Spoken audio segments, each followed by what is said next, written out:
नमस्कार, मैं गोविंद राजपूत। आपका बहुत बहुत स्वागत है हमारे खास कार्यक्रम सोशल नेटवर्क के साइड इफेक्ट में।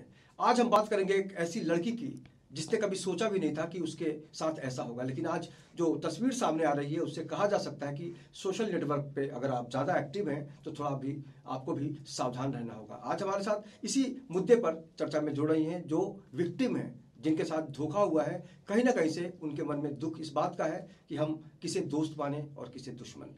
पाखी राठौड़ है हमारे साथ। राठौड़ पाखी, आपका बहुत बहुत स्वागत है। सबसे पहले आपसे ये जानना चाहेंगे कि ये घटना किस तरह से हुई? ये सिर्फ ग्रुप का हुआ है। ग्रुप में मैं उन लड़कों को किसी को जानती भी नहीं थी, ना मैं किसी से मिली आज तक, ना मुझे उनके बारे में कुछ पता है। इन लोगों ने ऐसे ऑल ऑफ सडन ऐसे कैसे कर सकते हैं, मुझे अभी तक समझ में नहीं आया।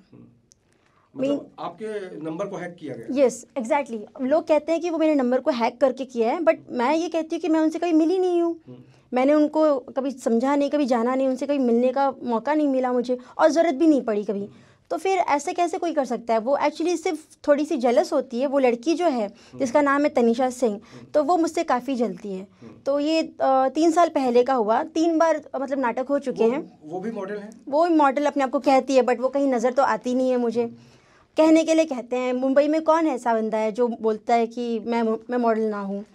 तो वैसे में देखा जाए तो वो कुछ भी नहीं है। वो सिर्फ जलती है मुझसे, क्योंकि 3 बार उसने पंगा लिया था, मैंने छोड़ दिया था, ठीक है ना, कोई बात नहीं। लेकिन इस बार बहुत ज़्यादा हो गया था।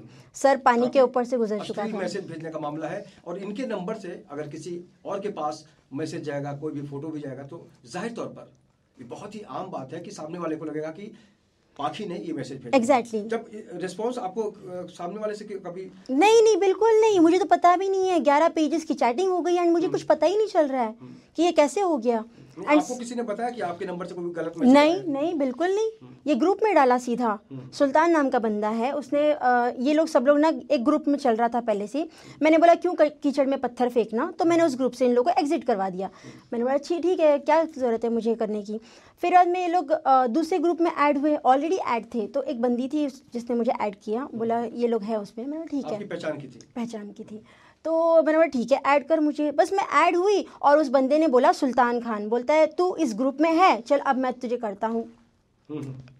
क्या वजह से एक्सपोज और व्हाटएवर। ये सुल्तान वगैरह जिसकी मैं कोई मिली नहीं हूँ इस बंदे से। तो उस बंदे ने इतनी घटिया और अश्लील हरकतें, फिर उसने बोला ठीक है मैं तेरे फोटोज़ डालता हूँ। मैंने बोला ये क्या नाटक है, समझ में नहीं आ रहा है। तो उसने फ़ोटोज़ डालने शुरू किए। एक बार नहीं, कम से कम 5 बार पूरे चैटिंग में उसने 5 बार डाले हैं, और सबको यही बता रहा है जो कोई बीच में आता है। शोषण की बात अक्सर आती है कि एक्सपोज करना चाहते हैं लोग एक दूसरे को। एग्जैक्टली। कहीं कहीं से उनका जो मकसद होता है ये होता है कि ब्लैकमेल करें। Exactly, blackmail. लगता है कि वाकई ऐसा ही मामला? यस, बिल्कुल। उसके पीछे क्या कारण है? मुझे लगता है वो मुझे ब्लैकमेल करना चाहते हैं। वो लोग मुझे कहते हैं, पहले से ही कह भी रहे हैं, और मुझे फ़ोन भी आया था कि आप केस वापस ले लो, नहीं तो आपके फेक वीडियो और हाँ जी, धमकी भरे कॉल्स आए हैं मुझे। तो इसलिए मैं बहुत ज़्यादा परेशान हूँ, क्योंकि मैं मुंबई में अकेली रहती हूँ, तो मुझे बहुत ज़्यादा डर लग रहा है। ये मामला वर्सोवा पुलिस स्टेशन में दर्ज हो चुका है। जब आप वर्सोवा पुलिस स्टेशन गई तब किस तरह से, मतलब वहाँ पे? हाँ जी, मिस्टर काले जी हैं, बहुत हेल्पफुल नेचर है उनका, बहुत सपोर्टिव है। वो जाते ही उन्होंने FIR दर्ज करवाया, और मैं उनकी बहुत शुक्रगुजार हूँ। और उन्होंने मुझे कहा, एक आश्वासन दिया कि आपका केस जल्द से जल्द सॉल्व हो जाएगा। और एक गिरफ्तारी भी हुई? एक गिरफ्तारी हुई है। अभी तक पकड़े नहीं गए? नहीं, अभी तक नहीं। आपको क्या लगता है कि आने वाले दिनों में उनके खिलाफ क्या सजा होनी चाहिए? उनको, मुझे ये जानना है कि हु इज़ अ मास्टरमाइंड, कौन ऐसा गेम, दोस्तों में दोश्मनों में कोई भी हो, हम कैसे किसी पे विश्वास कर सकते हैं? और मेरे ही खिलाफ इतना बड़ा षड्यंत्र रचाने की वजह क्या है? दोस्त नहीं कह सकते। एग्जैक्टली। मैं इनसे कोई मिली नहीं हूँ। अगर मैं मिली होती तो मुझे मालूम भी पड़ता, चलो मिले हैं, एक दूसरे को समझते हैं, जानते हैं, एक दूसरे में खाते हैं, बैठते हैं। ऐसा कुछ भी नहीं हुआ।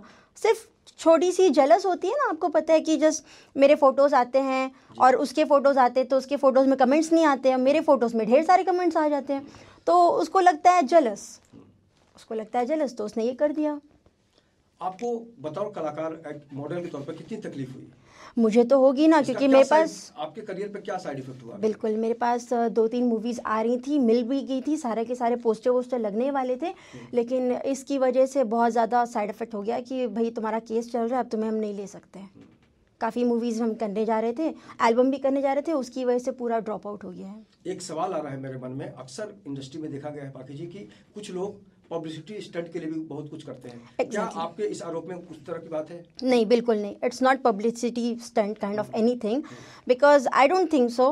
मुझे अगर पब्लिसिटी करवानी होती तो कुछ ढंग से करवाती, बट ये जो हुआ है ये ऑल ऑफ सडन हुआ है, और मेरे नाम का इन लोगों ने इस तरह मेरी इज्जत उछाली है, तो वो मुझे समझ में नहीं आ रही है।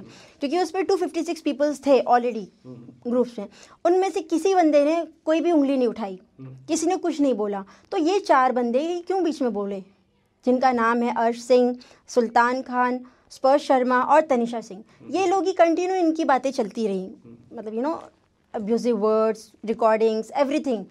तो मुझे समझ में नहीं आया। बहुत सारे ऐसे मैसेज हैं जिसको हम दिखा भी नहीं सकते आप। एग्जैक्टली, वो इतने शर्मनाक है। एक लड़की के नंबर से इस तरह का जब सिचुएशन होता है तो समझा जा सकता है कि वाकई कितनी तकलीफ हो सकती है किसी को। आने वाले दिनों में और क्या चाहती हैं आप?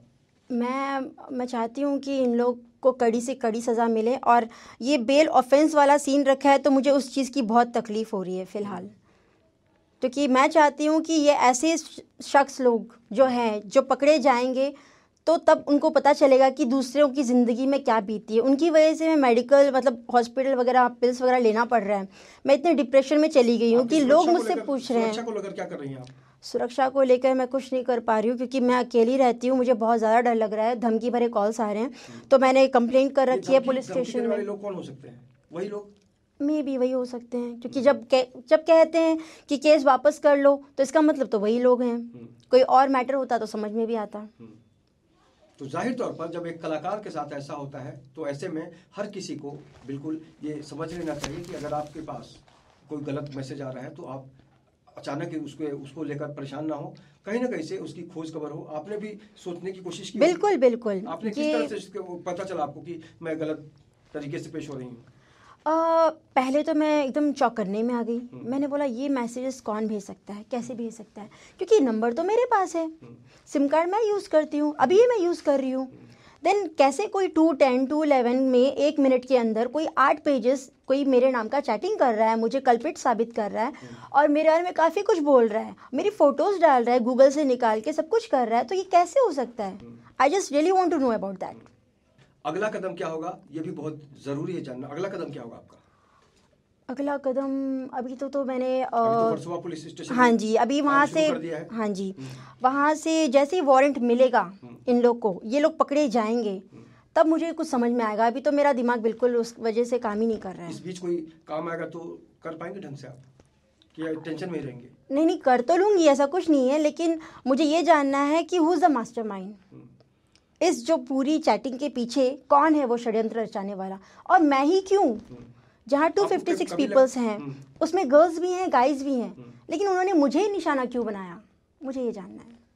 और ये जानने का जो ठेका लिया है हाँ जी, ये तो कलाकार का काम होता है कि हम तो जानेंगे ही, लेकिन कानून अपना काम कर रहा है। निश्चित रूप से एक कलाकार की जिंदगी में वो क्षण बहुत ही खतरनाक होता है जब वो मानसिक रूप से परेशान होता है, और निश्चित रूप से जब इस तरह की घटनाएं आती हैं तब साइबर क्राइम में जो जुड़े हुए लोग होते हैं उनको भी कहीं ना कहीं से ये सोचना चाहिए कि आप किसी की ज़िंदगी से खिलवाड़ कैसे कर सकते हैं। लेकिन ऐसा हो रहा है, और यही कारण है कि पाखी राठौड़ ने अपने खिलाफ जो भी हो रहा है उसके खिलाफ कदम उठा दिया है, और उनको लगातार सफलता मिल रही है वर्सोवा पुलिस स्टेशन। एग्जैक्टली, और मैं इसलिए सामने आई हूँ ताकि मेरे साथ जो हुआ वो सामने वालों के साथ, किसी और बंदी के साथ ना हो ज़िंदगी में। क्योंकि वो थोड़े लोग ऐसे होते हैं कि चुपचाप बैठ जाते, अन्याय के खिलाफ कोई अन्याय मतलब हाथ नहीं उठाता। उन लड़कियों को क्या कहना चाहेंगी आप जो बहुत ज़्यादा चैटिंग करती हैं फेसबुक पे? मैं तो बस यही कहूँगी कि प्लीज़ टेक केयर ऑफ, जो भी जिससे भी चैटिंग कर रहे हो संभाल के चैटिंग करो, जिसको भी पहले समझो, जानो उसके बारे में कि कौन क्या कैसा है, कितना क्या कर सकता है। और अगर आप उसको ये भी हो सकता है कि अगर आप उनको ना करते हो, यानी कि जैसे होता है ना लव में फेल हो गया कोई बंदा, तो वो भी ऐसी हरकतें कर सकता है। हाँ, एक तरफा लव, आई थिंक सो कि ऐसा कुछ हो सकता है। लग रहा है कि ऐसा भी हो सकता है? ऐसा भी हो सकता है, लेकिन लड़की का मामला है, लड़की ने मुझे पहले से बोल के रखा था, तो एक जेलस फीलिंग आ रही थी उसके अंदर से पहले से। तो मुझे लगता है पूरी मास्टरमाइंड लड़की ही है, उसका नाम है तनिषा सिंह। मेरा तो पूरा उसी पे है कॉन्सेंट्रेट, क्योंकि वही हो सकती है। पुलिस को सब बता ही दिया होगा? हाँ जी, पूरा बता दिया, बिकॉज वो एक एजेंसी चलाती है, तो वो मुझे उस चीज़ में खींचना चाहती थी। आप समझ गए होंगे कौन सी एजेंसी। तो मैं उन चीज़ों में बिलीव नहीं रखती, तो मेरे ख्याल से वो मुझे इस तरह बदनाम करके अपने अंदर खींचना चाह रही थी। वो एक एस्कॉर्ट एजेंसी चलाती है, सुनने में आया था, तो इसके हो लिए सकता है आपको बिग बॉस में भी बुला लिया जाए। बिग बॉस भी ठीक है, लेकिन ये जो है मुझे ये समझ में नहीं आ रहा है कि ऐसा कर क्यों सकती है, वो कैसे करेगी, क्यों किया उसने। खैर ये तो जवाब तो पुलिस देगी ही, और निश्चित रूप से जब इस तरह की घटनाएं आती हैं तो समाज के सामने एक सवाल खड़ा हो जाता है कि आप आखिर अभिव्यक्ति की आज़ादी के नाम पर ऐसा क्यों कर सकते हैं, क्यों करते हैं। क्या कोई लड़की खुले मन से घूम नहीं सकती? बिल्कुल घूम सकती है। क्या कोई किसी लड़की को हक नहीं बनता रात में दिन में कहीं भी जाए, बिना मतलब अपनी मर्जी से जिए, अपनी आज़ादी से जिए? यहाँ पे लोग क्यों किसी की जिंदगी में इन्वॉल्व होना चाहते हैं? समाज का जो संस्कार है, जो गलत हाँ, लोग हैं, उनका संस्कार जब तक नहीं बदलेगा तब तक कलाकार हो या जो भी विक्टिम होते हैं उनको कहीं ना कहीं से साइड इफेक्ट का जो सामना है वो करना पड़ेगा। और आप साइड इफेक्ट का सामना कर रही हैं। हमारी दुआ है कि आने वाले दिनों में ये इस चक्कर से आप निकल जाएं और जो भी आरोपी हैं, जो भी दोषी हैं, उस पर कानूनी कार्रवाई हो। इस खास पेशकश में शामिल होने के लिए आपका बहुत बहुत शुक्रिया। और हम उम्मीद करते हैं कि जो भी दर्शक इस कार्यक्रम को देख रहे हैं एक बार जरूर विचार करें, आत्मचिंतन करें कि हम जो भी फेसबुक पे या भी सोशल नेटवर्क पे करते हैं वो जायज़ है या नहीं। बाकी की खबरों के लिए आप देखते रहे इन 24 न्यूज़ और मुझे दीजिए इजाज़त। नमस्कार।